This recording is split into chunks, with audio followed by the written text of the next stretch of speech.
Assalamualaikum, selamat siang, selamat pagi, semangat pagi ya. Kembali lagi di channel Berkah Dua Saudara bersama Zainal.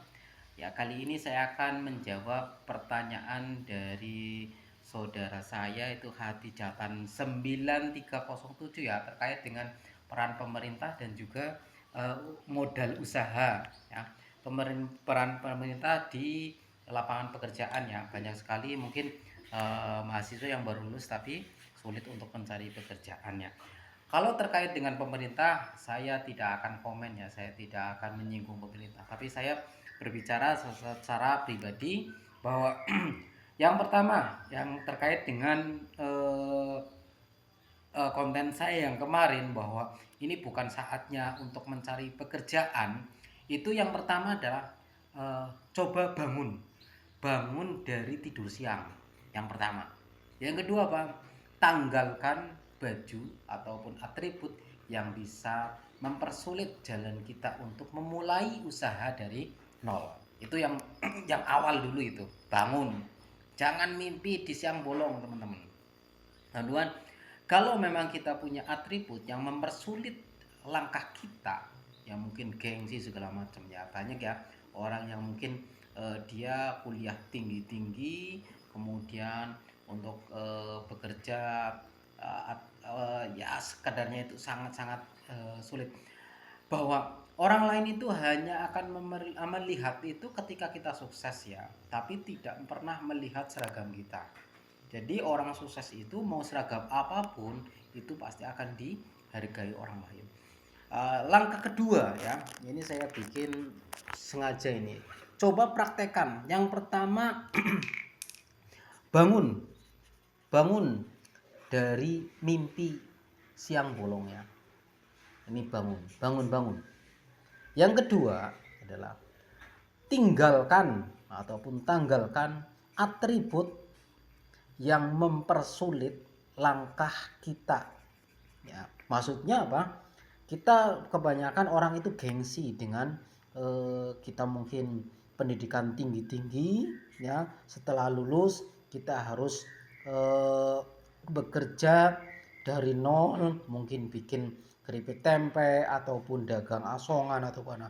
Bangun, kalau memang itu perlu ditanggalkan, tanggalkan baju ataupun atribut yang membuat kita gengsi.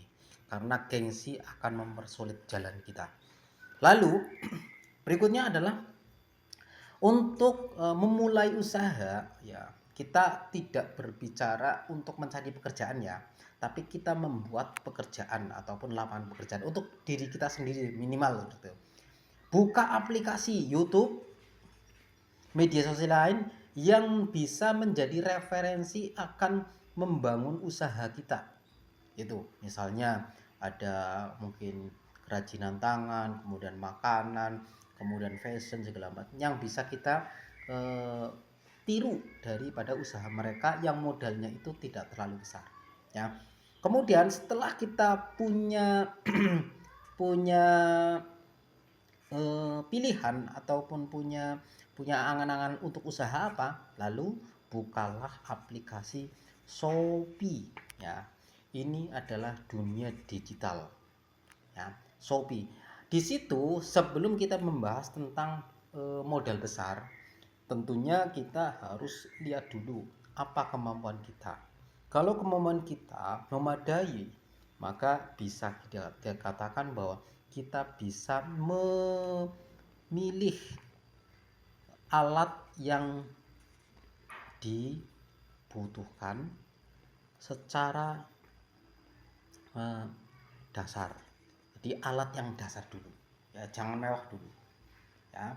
Yang kedua ini Shopee ya. Setelah kita tahu alat dasar yang kita pilih, itu baru kita buka aplikasi SpayLater ya.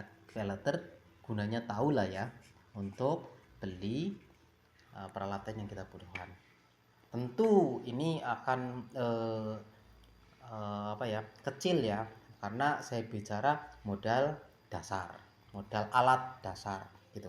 Kalau memang membutuhkan lagi, ada lagi ini pinjam, ada limitnya. Kalau mungkin pertama 2,5 ya, itu bisa digunakan.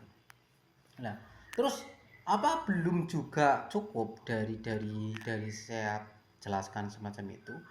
Lah, ini yang terkait dengan permodalan ya, permodalan. Yang tanpa modal teman-teman ya, kita buka lagi nih aplikasi lagi Shopee. Oh, karena saya lebih suka dengan Shopee ya. Shopee. Di situ menjadi afiliator. Perlunya apa? Afiliator itu hanya membutuhkan handphone ya, hanya kita menawarkan barang orang lain tapi kita punya keuntungan. Jelas ya? Nah, kalau ada pertanyaan terkait dengan ya kaitannya dengan bagaimana cara membuka aplikasi Shopee, cara berdagang di Shopee di season berikutnya. Pokoknya ini dicoba dulu, siapa tahu bermanfaat.